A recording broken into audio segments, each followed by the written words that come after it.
MTA needs to do to fix the problem. How are you today, Mr. White? I'm good, thank you. I'm just going to jump into my questions. My first question for you is, what do you see is the problem, and what do you feel the MTA needs to do to fix that problem? I think the problem is fare evasion.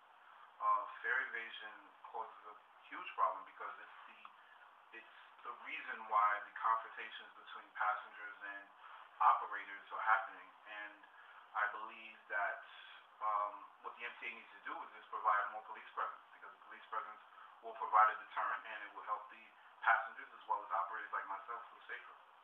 That's a good one. My next question is, what can we do, being your operators and citizens, to get the MTA to move more expeditiously? I think what needs to happen is that the MTA just needs to see the danger that passengers and operators alike are in because of the hostile passengers or hostile fare evaders that are out there, so that they can just see that this is causing a big problem. Okay. Now, I understand that your local union, or the union, the Transport Workers Union. Local 100. Okay. They have a policy where they require you guys to not fight the fare evaders, and the MTA asks you guys to, for lack of a better term, do the opposite. How do you see coming in between for that contradiction? Well, to be more specific, the MTA requires us to simply inform the customers that the fare is $2.25, while our union requires us to not say anything at all. I think what should be done is just simply not fight the fare at all. Most passengers know what the fare is, and it should just be left at that. Okay. My next question is, okay, there was a certain situation with an employee or colleague of yours. I'm not sure if you know her. Her name is Marlene Bien-Aim. I'm sorry. And with that situation, she told the passenger that she cannot have the dog, which is not a service dog, on the bus without it being caged or in a covered up, and she was attacked. So the MTA's policy of informing still led to her attack. So what would you say to that? What would you say to the MTA regarding that?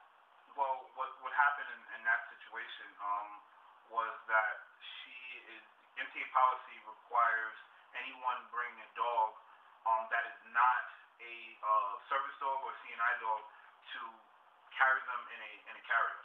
If they're not, we're to inform them that they are not supposed to ride, and that is the MTA's policy. Once that policy is we instruct them on that policy. If they refuse to adhere to the rules, we have to call our supervisors and let them know the situation. And that situation, there wasn't an opportunity given for the operator to call supervision. The passengers just attacked her. Okay, I see. Now, I'm going to also bring to your attention Governor Cuomo. He brought about this initiative called the Transit Watch, which is basically giving reward to those who help to bring to justice those who attack bus operators. You mentioned that police presence is most important. Do you feel that this would be as effective? I believe so, because it would get the community involved. It would make everyone aware that, assaults on transit workers is a major problem in our community, and it would just help. When others get involved, it would help deter certain individuals from attacking operators or any transit workers. Now, if you had a chance to sit in front of the CEO, director, whomever it is in the MTA, what would you tell them right now? As an operator, you see what's going on. It hasn't happened to you yet. What would you say to them right now? What I would want to say to them is that our operators are being assaulted very frequently. One, to me, is too much, and I think that they need to take this matter very seriously. We need to be protected, as well as the passengers. They need to be protected, and I need them to make a very important and strong effort to protect their own workers. We work for them, and we feel like we're not being protected. Basically, the main point here is protection. We need to feel protected while we're out there. Well, there you have it. MTA, this is coming straight from one of your employees, Mr. Ivory White, and I'm sure many other employees agree with him.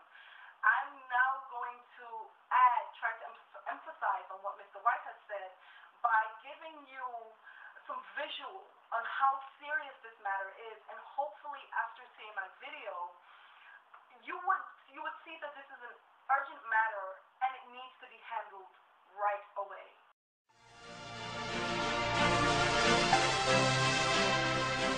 This is video showing a driver being attacked by a rock-throwing assailant. Again, Metro drivers say this is frighteningly common.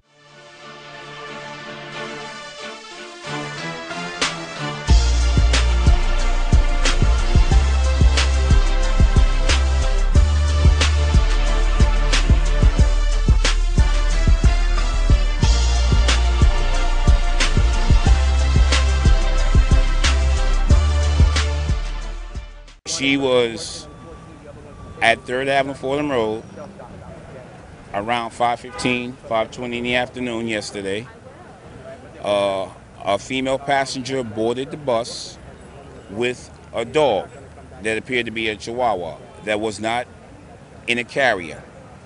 The policy of the Transit Authority is that if it's not a service dog or a CNI dog, you cannot bring a dog on a bus. Period. Miss Bien-Amin stated several times that it's not my policy, it's the policy of the Transit Authority. You cannot bring a dog on this bus. The young lady then said that, well, I'm going to hit you, and began to strike and hit Miss Bien-Amin. Well, after she hit me in my eyes, then I take the seatbelt off, then she still come at me. But because of the bar was there, I couldn't get out. It was hard for me to get out. By the time I get out, she pulled me backward, and then I rolled over and fell in the ground. You fell down? Yes. You rolled down the rolled stairs? over and fell down the stairs. And then did she continue to beat She you was the on street? top of me, and she kept hitting me in my head, hitting me all over. When I tried to go and call for help, she pulled me back again. And then she threw me on the ground, and I was in the ground. She was hitting me, pulling my hair. And somebody else come and help me.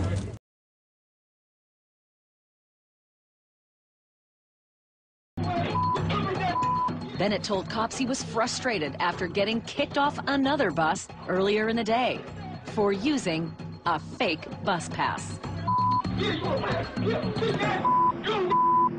Seat. He wasn't giving up that steering wheel to anybody, even a guy who was pounding him in the face.